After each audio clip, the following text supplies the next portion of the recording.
Buenas tardes a todos.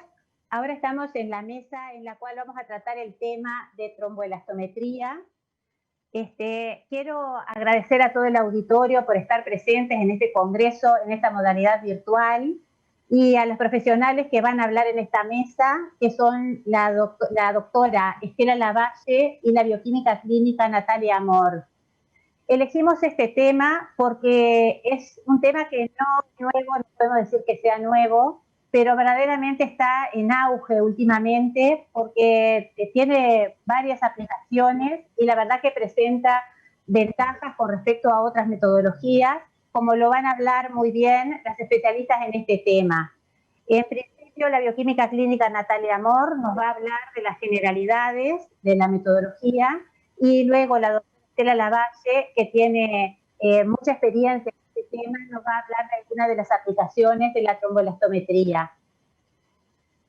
Natalia Amor es bioquímica clínica, egresada de la Facultad de Química de la Universidad de la República, es docente de bioquímica clínica y hematología clínica de la Facultad de Química de la UDELAR, y la doctora Estela Lavalle es directora técnica del Servicio de Medicina Transfusional del Sanatorio Americano, directora técnica del Servicio de Medicina Transfusional de la Cooperativa Asistencial Médica del Este de Colonia y de la Institución de Asistencia Médica Privada de Profesionales en Rosario y Colonia. Fue docente de técnicos en hemoterapia de la Escuela de Tecnología Médica de la Universidad de la República, docente de la Cátedra y Departamento de Medicina Transfusional de la Facultad de Medicina de la Universidad de la República y docente del curso de Inmunología Aplicada, Sociedad de Hemoterapia e Inmunohematología del Uruguay. Bueno, entonces comienza Natalia Amor hablándonos sobre generalidades, principios de la tromboelastometría. Primero, muchas gracias a Ana por la invitación. Bueno, tú eres una referente para mí en todo lo que es el área de hematología, así que esta invitación es un placer. Bueno, yo les voy a hablar sobre principios de la tromboelastometría. La tromboelastometría TEM o tromboelastografía TEG son técnicas que nos describen la interacción entre los distintos componentes del sistema homeostático, como son los factores de la coagulación, el fibrinógeno, las plaquetas y el sistema fibrinolítico.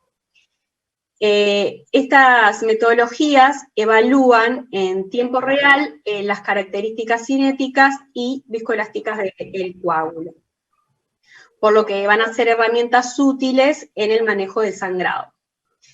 Va a ser una representación gráfica de la formación, la destrucción y las características de este coágulo. Como manera de recordar, la hemostasis es un conjunto de mecanismos fisiológicos destinados a detener, cohibir la hemorragia, mantener la fluidez de la sangre de modo de mantener la integridad del árbol vascular.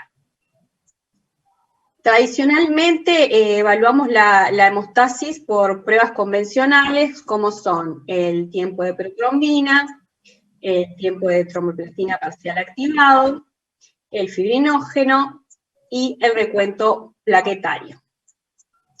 Si bien estas pruebas son muy útiles, no nos permiten evaluar la coagulación en conjunto. Se miden en forma aislada, o sea, cada uno de sus componentes por separados, y es estático. En las salas de cirugía, cuando estamos frente a un paciente con un sangrado, con cambios rápidos y complejos en el sistema hemostático, se hace indispensable poder tener esta información en tiempo real y que sea altamente confiable para poder tomar decisiones efectivas. Estas técnicas también llevan su tiempo realizarlas y no tienen mucha validez en el periodo perioperatorio, en pacientes críticos, en caso de sangrado activo y agudo. Es por todo esto la utilidad del tromboelastograma. Este nos va a permitir evaluar la función de las plaquetas, la fuerza del coágulo, la fibrinolisis, que otras pruebas no lo pueden medir. Veamos un poco de historia. En 1948, el doctor Hartner en Alemania desarrolla esta metodología que durante años permaneció en desuso. Es a mediados de los 80 que el doctor Kahn y colaboradores la retoman para el manejo de coagulopatías en cirugías de trasplante hepático y en cirugías cardíacas con circulación extracorpórea. Es en el 2016 que la Sociedad Americana de Anestesiología la incluyen como parte de la evaluación paraclínica para monitorizar la coagulación durante el trasoperatorio. Actualmente es una herramienta de uso rutinario en diferentes tipos de cirugía. Es útil para esclarecer las diferentes causas de las coagulopatías. Es una guía para la utilización de productos sanguíneos y farmacológicos de manera mensurada, evitando el abuso de estos, con el fin de poder disminuir en forma importante los costos y las complicaciones que están relacionadas con el sangrado. Donde es importante contar con esta metodología, ya que pueden surgir anormalidades en las homeostasis, tenemos diferentes escenarios clínicos. La cirugía cardiovascular, el trasplante hepático, el trauma, obstetricia, hemofilia, sepsis y sistemas mecánicos de soporte circulatorio. La tromboestalografía, TEM, y la tromboelastometría, TEM, que antes es denominada la tromboestalografía rotacional, si bien ambas técnicas están muy relacionadas y evalúan fundamentalmente lo mismo, tienen diferentes fundamentos de medición. Ambas están diseñadas como herramientas para la evaluación de la hemostasis, como point of care o en los laboratorios hospitalarios. Vamos a ver el fundamento del TEM. Tenemos una cubeta cilíndrica fija, que acá vemos que es donde se coloca la muestra de sangre, y un eje vertical en permanente oscilación de izquierda a derecha en un ángulo de 4,75 grados. Sobre este eje hay un pistón de plástico descartable. La muestra es sangre entera, anticoagulada con citrato, por lo que no necesitamos la centrifugación. Esta rotación va a ser detectada ópticamente. Y vamos a tener un gráfico, estos datos se van a transmitir y vamos a tener un gráfico que es denominado temograma, que lo vemos aquí abajo, que se va a graficar la amplitud expresada en milímetros y el tiempo expresado en minutos. Era acá una línea, vemos acá una línea mientras la sangre no coagule, y una vez que empiezan a aparecer las primeras hebras de fibrina, se va a empezar a ampliar esta curva, como vemos acá, hasta llegar al máximo de coagulación, y luego se va a iniciar el proceso de fibrinólisis. Bueno, acá tenemos lo que es denominado el temograma, y los parámetros que se miden en el temograma son el CT, que es el tiempo de coagulación desde el inicio del test hasta la formación inicial de fibrina, que depende de los factores de la coagulación y de anticoagulantes. El CFT, que es el tiempo de formación del coágulo transcurrido entre 2 milímetros, lo vemos acá, el CT y el CFT acá, que es el tiempo de formación del coágulo transcurrido entre 2 milímetros y 20 milímetros de amplitud de la señal de coagulación. El CFT está influido también por la cantidad de plaquetas y por el nivel de fibrinógeno. Y tenemos el ángulo alfa, que no se ve muy bien acá, que es el ángulo entre el eje medio y la tangente de la curva de coagulación, que atraviesa el punto de amplitud de 2 milímetros.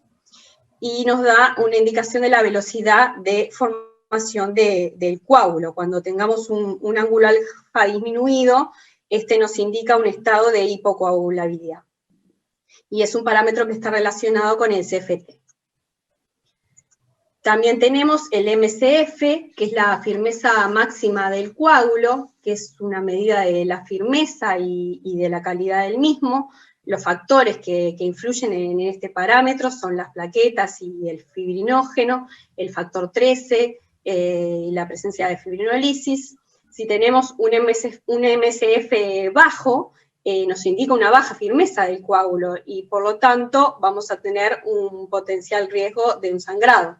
Sin embargo, un MCF alto podría estar indicando un estado de hipercoagulabilidad.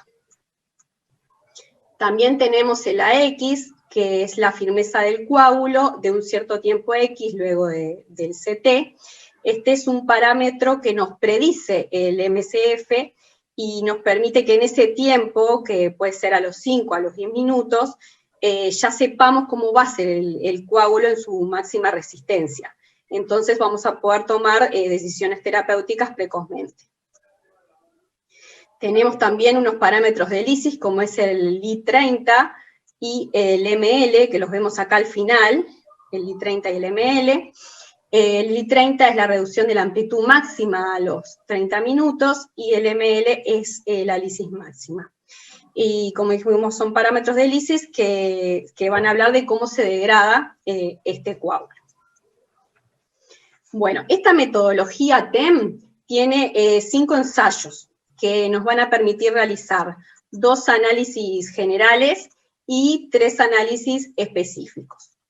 Como análisis generales tenemos el INTEM, que evalúa la vía intrínseca y tiene como activador el ácido elágico. Este es sensible a la deficiencia severa de factores de la vía intrínseca o a la presencia de inhibidores, como así también el efecto sobre la hemostasis de drogas anticoagulantes. El EXTEM evalúa la vía extrínseca, el activador es el factor tisular, y es sensible a la deficiencia severa de factores de la vía extrínseca y a la presencia de inhibidores de trombina. Como análisis específicos tenemos el EPTEN, que es que tiene el activador de la vía intrínseca más una heparinasa. Entonces, ante una prolongación en los tiempos de una coagulación en el INTEM, se puede corroborar con un EPTEM que si se corrige, debido a esta heparinasa que tiene este análisis, nos va a estar dando nos va a estar indicando la presencia de heparina. También tenemos el APTEN, que tiene el activador de la vía extrínseca, más un agente antifibrinolítico, que es el ácido tetranexámico, que nos sirve para predecir la terapia antifibrinolítica y confirmar un proceso de hiperfibrinolisis. Y el FibTEM tiene el activador de la vía extrínseca más un inhibidor, la citocalcina D, que elimina el citoesqueleto plaquetario, por lo que nos va a servir para evaluar la firmeza del coágulo, pero solo debido al fibrinógeno. Acá tenemos un hemograma normal, donde en realidad se pueden realizar 4 determinaciones de un mismo paciente, o podemos determinar 4 pacientes diferentes. Vamos a ver algunos ejemplos, como para poder ejercitar un poco. Acá tenemos un CT normal, que el CT se nos refería a la parte de los factores o a presencia de heparina. En este caso está normal. Después tenemos un MCF disminuido, que esta es la máxima firmeza, que puede ser por alteración de plaquetas o de fibrinógenos. Luego tenemos un FibTEM, que era el que eliminaba el citoesqueleto de las plaquetas, que está normal. Entonces, en este caso, estamos en un hemograma característico de déficit de plaquetas. Acá en otro ejemplo tenemos un CT normal, un MCF disminuido, pero en este caso tenemos un FibTem disminuido. Entonces, este es un patrón característico de una deficiencia en fibrinógeno. También acá tenemos otro caso que sería con un CT normal, también un MCF disminuido. En este caso el FibTem también está disminuido, pero cuando hago el APTEM, este corrige, por lo que estamos en casos característicos de hiperfibrinolisis. Acá en otro caso tenemos un EXTEM normal. Si vemos el INTEM, tenemos un CT aumentado, un MCF disminuido, un FibTem normal, y en este caso realizamos el EPTEM, que es el que tenía heparinasa, y vemos que corrige. Entonces estamos en un patrón característico de presencia de heparina. Acá tenemos un ejemplo de un algoritmo del TEM. En realidad en la bibliografía hay varios, distintos tipos de estos algoritmos que pueden guiar al clínico en la toma de decisiones. Ahora vamos a ver un poco el fundamento del TEG, que utiliza una muestra de sangre entera citratada y reactivo recalcificador. Acá vemos que tiene una cubeta de acero, que en este caso es la cubeta la que oscila de izquierda a derecha de manera continua en un arco de 4 grados durante 45 minutos. El pin está conectado a una guía de torsión que simula el flujo venoso y se transforma la señal mecánica a señal eléctrica. Acá también se transmite a un software un gráfico que es denominado trombolastograma, que es la amplitud versus el tiempo en minutos. Como recordamos que como vimos el TEM, en realidad es la misma base, pero en el TEM lo que oscilaba era el pin. Bueno, acá vemos en el trombolastograma que tenemos, en la gráfica se divide en dos fases, una fase de coagulación con una etapa enzimática y de formación de fibrinógeno, y una fase de fibrinólisis con la aparición de las trombolicinas. Vamos a ver los distintos parámetros que tenemos en el trombolastograma, como el R, que es el tiempo de reacción, lo vemos por aquí, el tiempo de reacción desde el inicio del test hasta la formación inicial de fibrina de 2 milímetros. El tiempo, el R depende de los factores de la coagulación y presencia de anticoagulantes.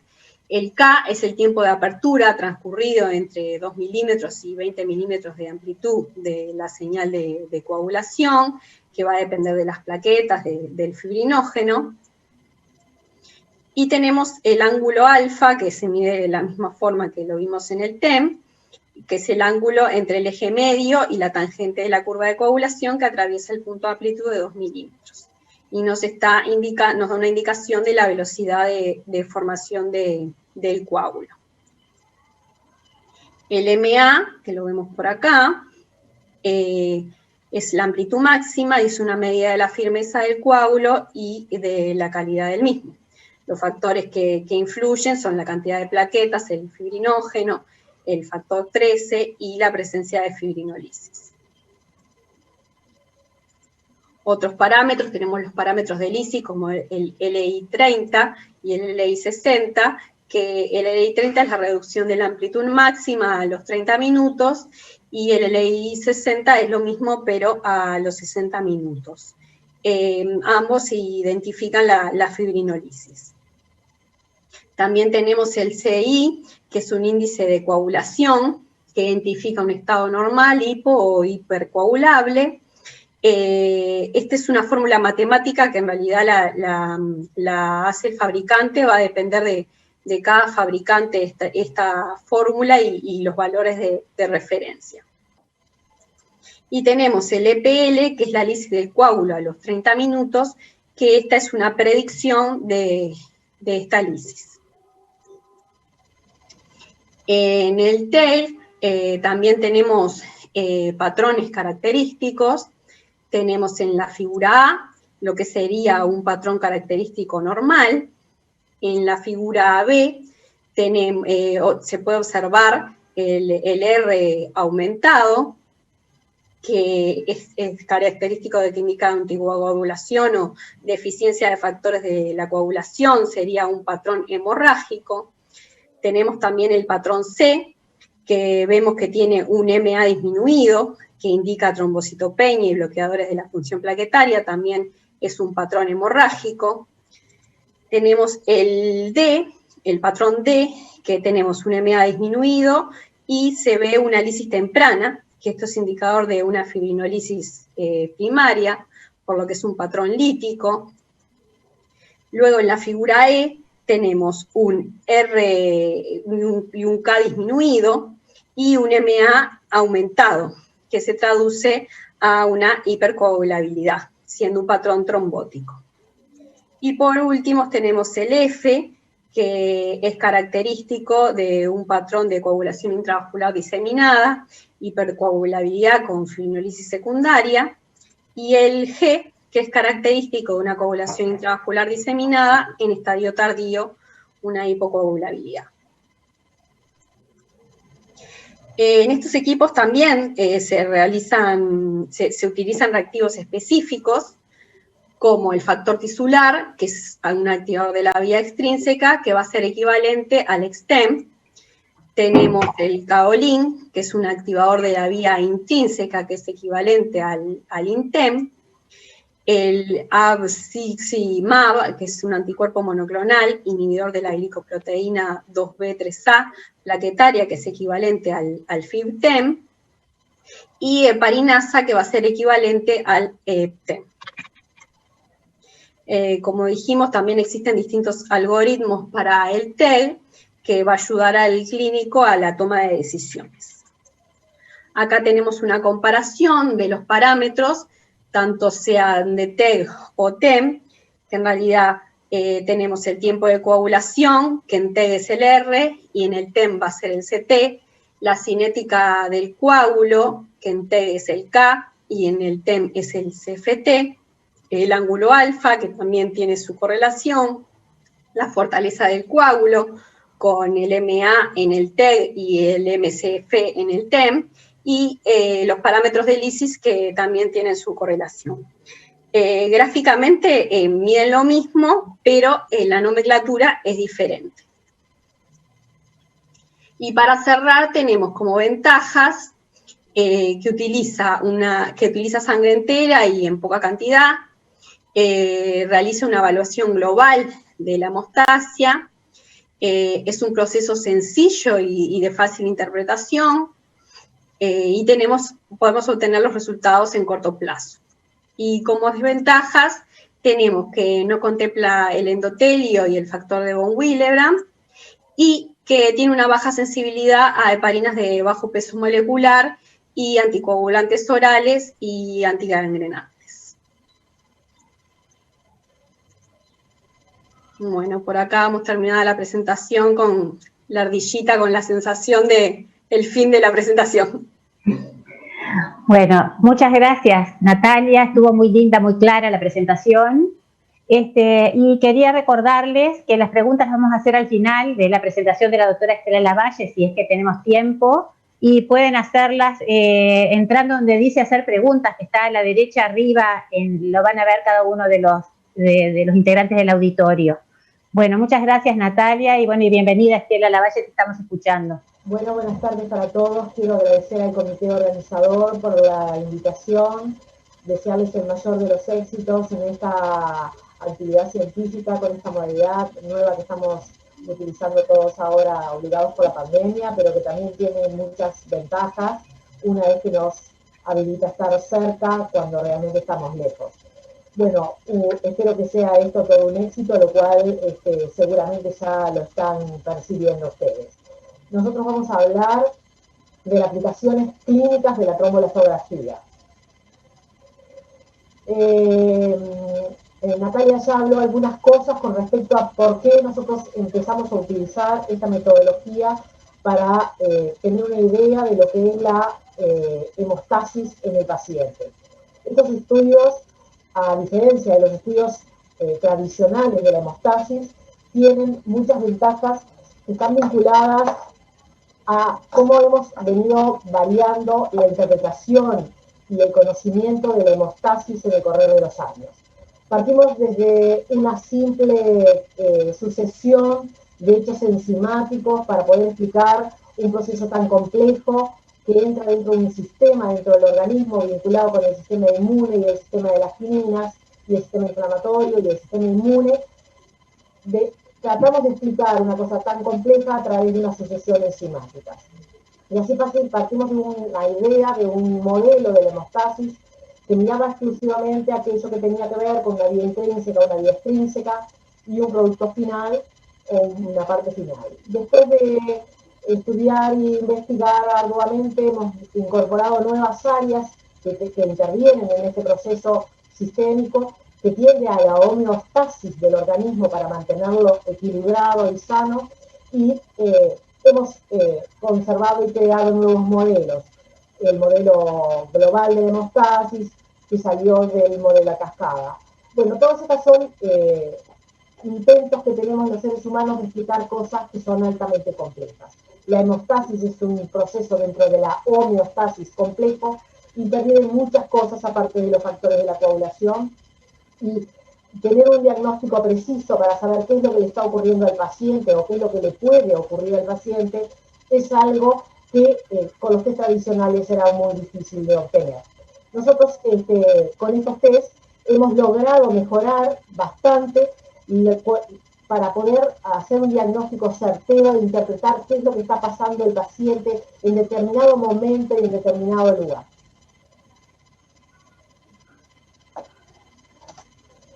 Como les decía, la hemostasis es un equilibrio en el organismo en el cual no solo intervienen factores, proteínas y enzimas, sino que también intervienen las células del endotelio, del músculo liso y de otras áreas, entre ellas los macrófagos y los macrocitos.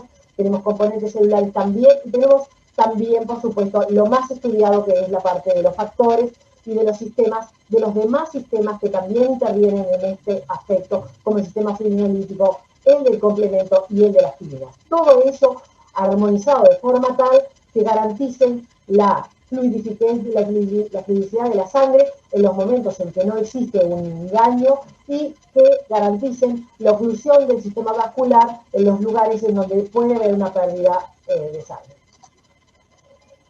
Por lo tanto, nosotros siempre vamos a ver este proceso como una balanza, y necesitamos test que nos puedan informar sobre lo que puede ser la actividad generada para la trombosis y lo que puede ser la actividad generada para la hemorragia.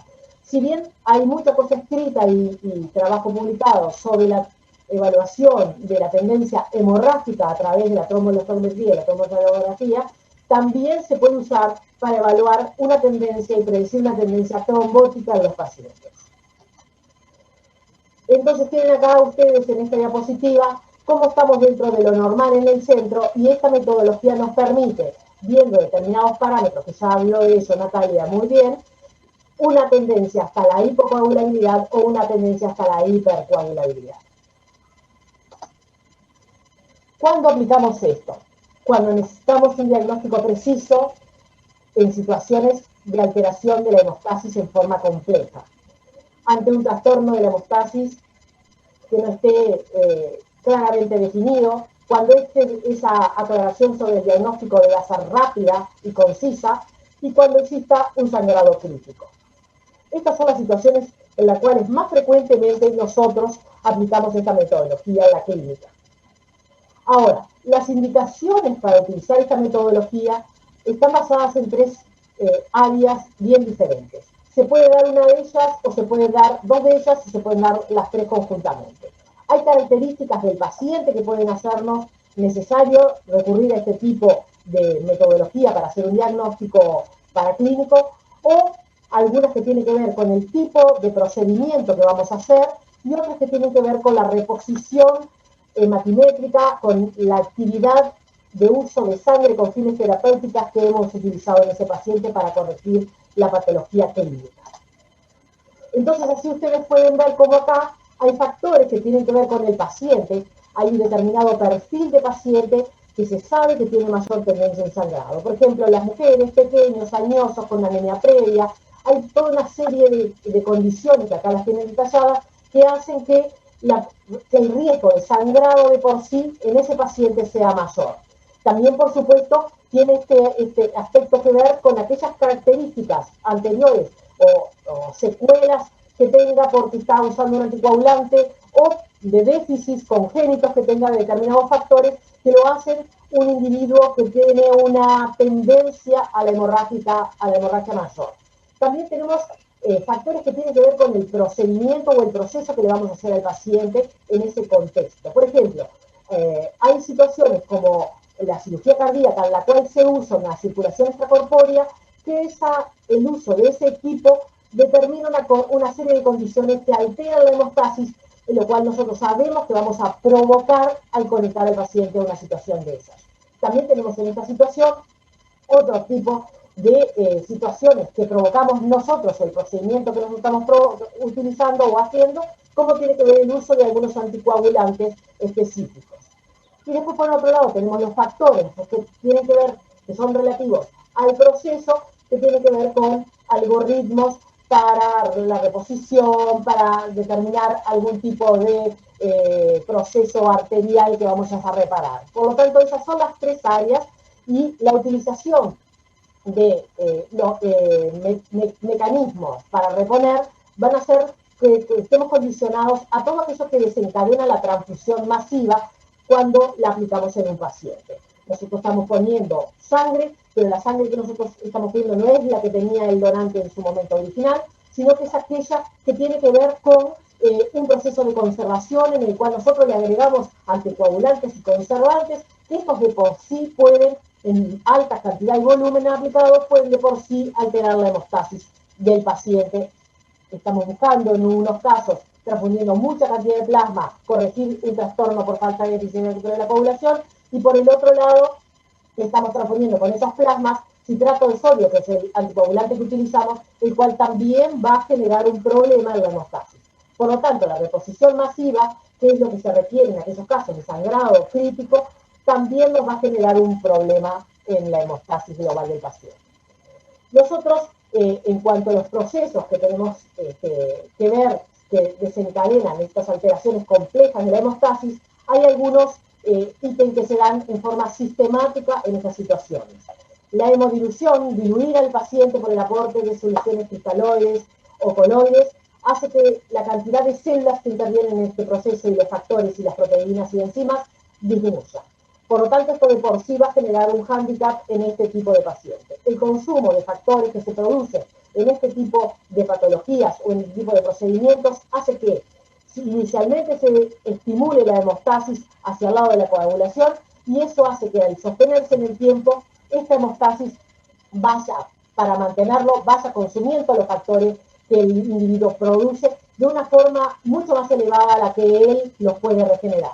La hipotermia es la otra condición clínica que se da para desencadenar este tipo de situaciones críticas, que tiene que ver con aquello de que nosotros estamos trabajando con una base enzimática en la mayoría de los casos, tanto cuando se realiza a nivel sanguíneo o cuando se realiza a nivel de las superficies endoteliales, las cuales requieren una determinada temperatura para poder tener una actividad óptima. Las enzimas requieren, dentro de sus características, tener determinadas condiciones periféricas en el medio para poder funcionar. Las enzimas de la coagulación específicamente requieren una temperatura de 37 grados centígrados para actuar de forma óptima.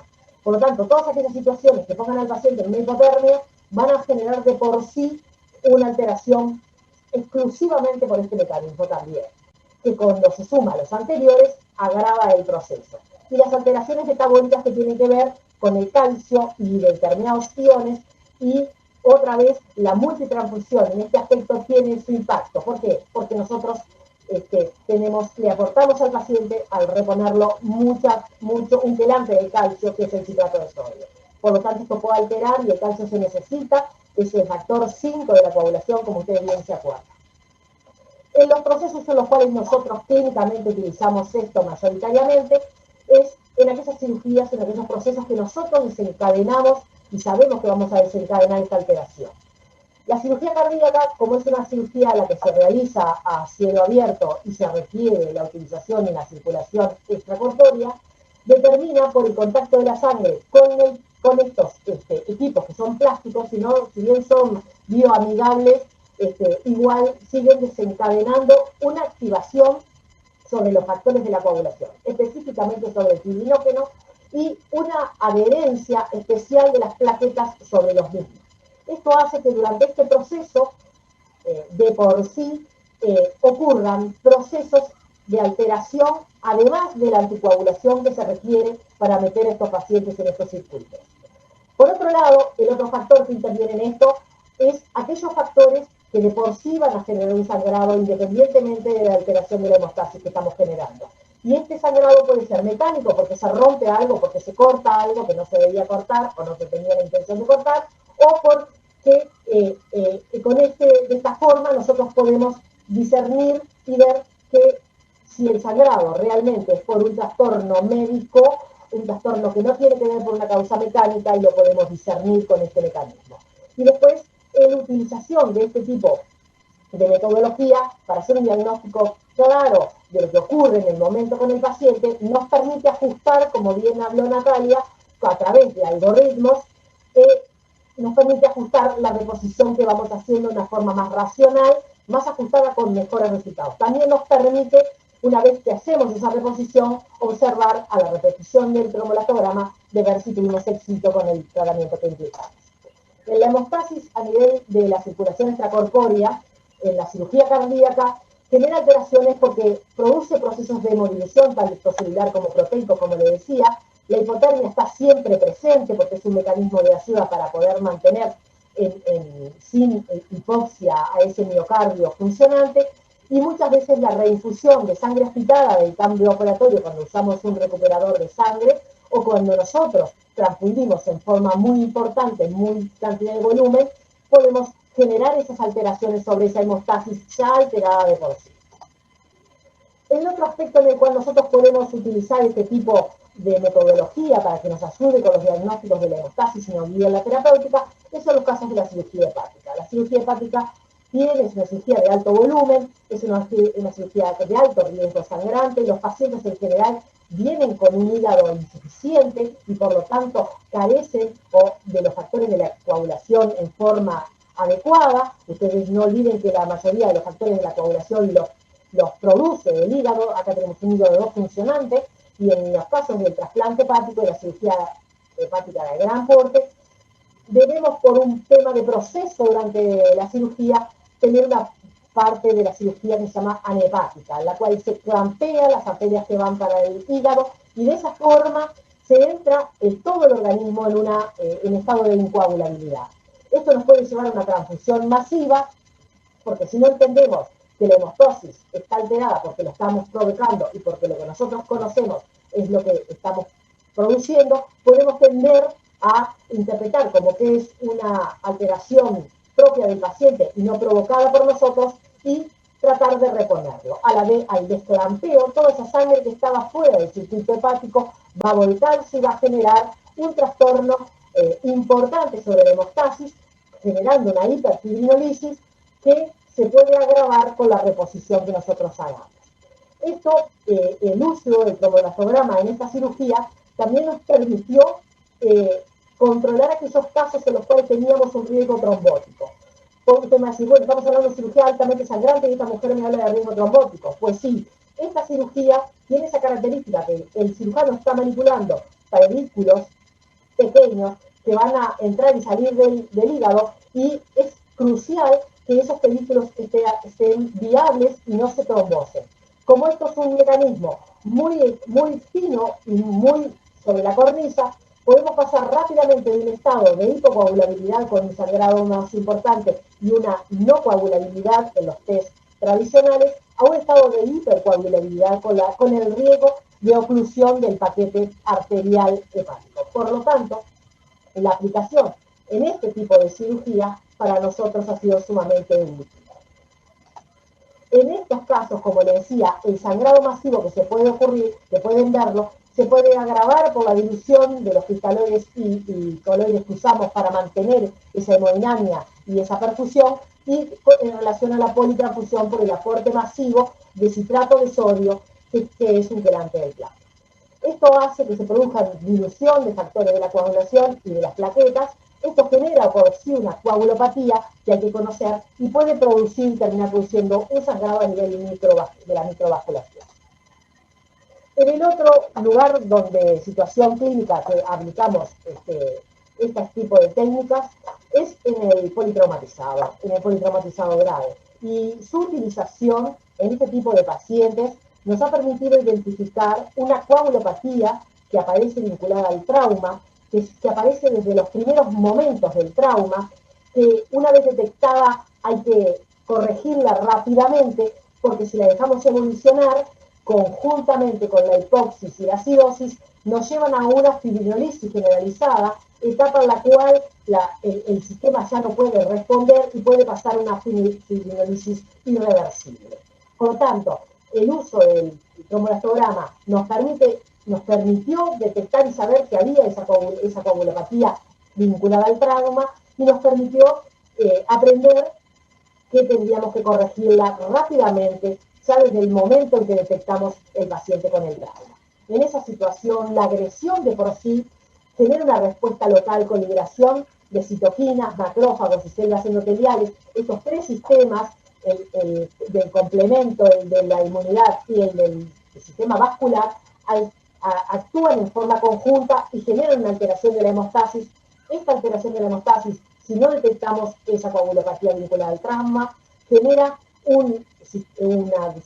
desencadena una activación del sistema inflamatorio sistémico que puede afectar, como ustedes ven acá abajo, todos los sistemas del organismo. En esta etapa, como ven, ustedes tienen diferentes etapas en este proceso, es reversible hasta la etapa 2. Si nosotros dejamos que llegue a la etapa 3, esto es irreversible y el paciente no tiene chance de salir de la situación.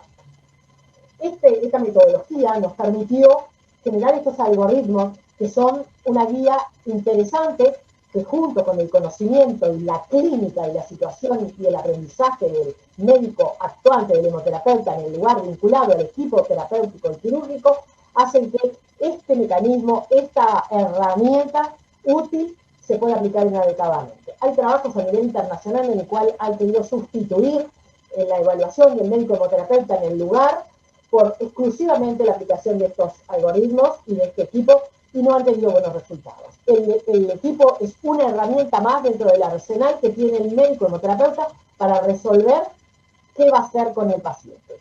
Y entonces acá los algoritmos tienen cuándo vamos hacia una hemorragia, ya sea por déficit de factores, por alteración en lo que tiene que ver con el fibrinógeno o la funcionalidad plaquetaria, o cuando vamos para el lado de la fibrinolisis, ya sea primaria o secundaria desencadenada por algún mecanismo, o cuando estamos metiéndonos en otro terreno también tan grave como la hemorragia, que es la trombosis. Les voy a hablar entonces ahora de algo de lo que nosotros hemos venido haciendo con esta metodología. En el Sanatorio Americano implementamos la incorporación de la tromboelastometría, hace 2 años. Lo hicimos a través de la implementación de un protocolo en el cual lo íbamos a aplicar exclusivamente para aquellos pacientes de cirugía cardíaca o aquellos pacientes que tuvieran un sangrado crítico como expresión clínica en el momento de su intervención o en el momento de entrar a su intervención o durante la intervención o en el postoperatorio.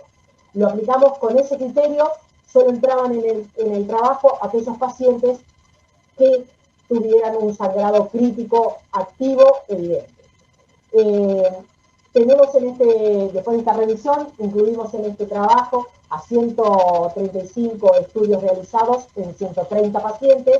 La diferencia es porque hay 5 pacientes en los cuales se repitió. Y el objetivo de incluir esta metodología era guiarnos adecuadamente en la reposición, hacer diagnóstico rápido y correcto y ahorrar hemocomponentes sanguíneos que son siempre finitos, sumamente costosos y que son sumamente necesarios para quien sí los necesita. Con esa finalidad, teníamos un cuarto objetivo, que era también reducir, identificar claramente cuáles eran aquellos casos en los cuales el sangrado era de causa quirúrgica, había algo que cerrar y hemostasiar, o en aquellos casos en que el sangrado era un sangrado médico por una alteración de la hemostasis. Y de esta forma evitar hacer reintervenciones en los casos de que estábamos frente a un sangrado médico. En estas gráficas lo que nosotros le estamos mostrando es la distribución de patologías. La barra celeste son las cirugías congénitas, pediátricas, cardíacas. En ellos la situación viene en franca situación de disminución de lo que tiene que ver con la hemostasis, porque el niño tiene una superficie muy pequeña, son recién nacidos en su gran mayoría, la superficie corporal en proporción a la superficie de la extracorpórea es muchísimo menor, tienen una inestabilidad hemostática inicial porque tienen un hígado inmaduro y por lo tanto la cirugía cardíaca con la extracorpórea en ellos tiene una repercusión aún mayor. Entonces, como ustedes verán, la mayoría de las cirugías sangrantes importantes a las que se usó fueron las congénitas. Después tenemos acá las cirugías de los combinados, en aquellos pacientes que se le hace una revascularización miocárdica y se corrige un trastorno valvular mecánico, y son cirugías prolongadas con altos tiempos de circulación extracorpórea. Cuanto mayor el tiempo de circulación extracorpórea, mayor el impacto que tiene sobre el trastorno de la hemostasis, y de esta forma es el segundo grupo importante de esto. Después la revascularización, los politraumatizados, y en otros lo usamos para sepsis, sangrado ginecológico, otras causas que realmente lo probamos para ver cómo funcionaban en esas áreas. Ustedes ven en la gráfica del medio, en la tabla del medio, ven cuál ha sido el impacto en lo que tiene que ver con el ahorro de plaquetas, que hemos llegado a un ahorro casi de un 40%, 42% de plaquetas. O sea que en esas cirugías altamente sangrantes, con un sangrado activo, pudimos no utilizar o reducir el consumo de plaquetas en un 40%. Esto es muchísimo. El gráfico en el medio nos habla de aquellos casos en los cuales pudimos hacer un diagnóstico correcto de cuál era el mecanismo de sangrado y pudimos identificar claramente cuáles eran de causa médica y cuáles eran de causa quirúrgica. De esa forma pudimos evitar hacer reintervenciones en 18 casos, en un 18% de los casos, evitando someter al paciente a un nuevo estrés y a una nueva cirugía que no era necesaria. Y por último, ustedes ven en este último gráfico la cantidad de casos en los cuales, ante una cirugía altamente sangrante, con un sangrado activo, igual no tuvimos que hacer ninguna reposición, no le pusimos nada, ningún componente sanguíneo a ese tipo de cirugía.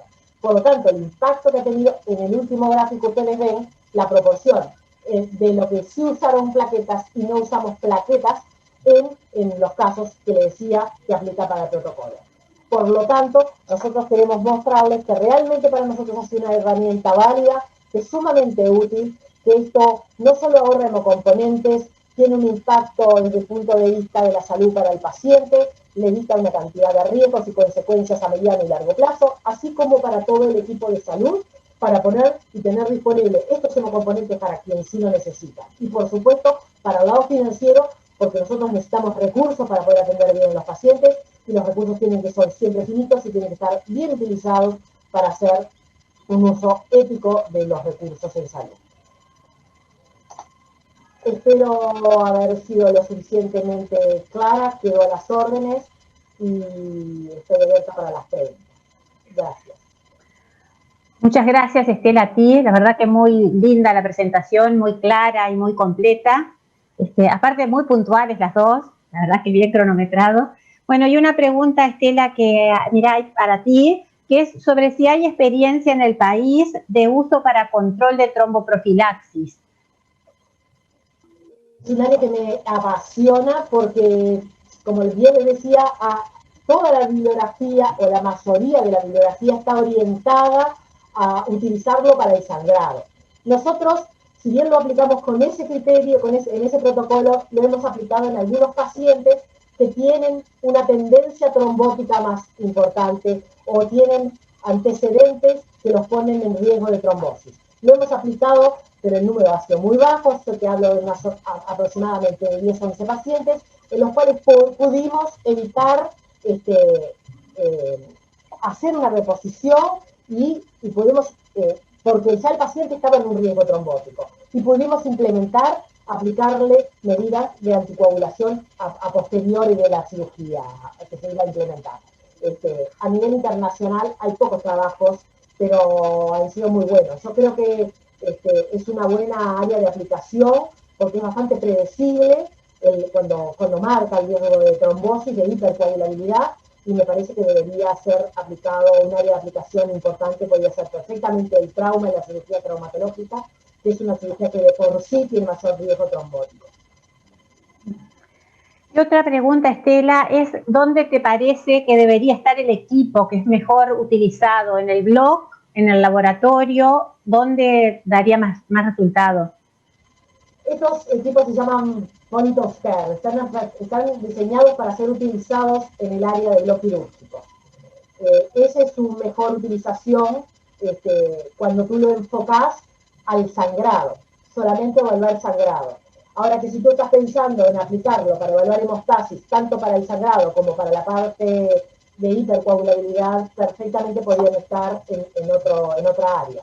En el Sanatorio Americano específicamente, nosotros lo tenemos en este momento, desde que se instauró en el área de medicina transfusional, debido a una causa local, que estábamos en reforma de nuestro bloque quirúrgico y estamos adecuando el área para ponerlo así. Pero la idea es colocarlo en bloque quirúrgico. Hay funcionando en diferentes lugares, pero creo que es lo más adecuado. Ahí está. Bueno, y Natalia, hay una pregunta como para ti, a ver si son comparables los valores de TEM y de TEG, de tromboelastometría y tromboelastografía con los equipos. Bueno, en realidad yo hice una comparación al final que se podían comparar los parámetros, pero en realidad para la parte de valores de referencia, cada metodología tiene definidos sus valores. Son distintos. Ahí está. Bueno, no hay más preguntas, así que solo me resta agradecerles mucho a Estela y Natalia por las exposiciones muy claras y muy brillantes y por la buena disposición de hacerlo en esta modalidad virtual, que la verdad que les agradezco mucho que hayan aceptado a esta modalidad que nos permite llevar adelante este congreso en esta forma. Muchas gracias nuevamente y gracias al auditorio. Gracias a ti. Muchas gracias.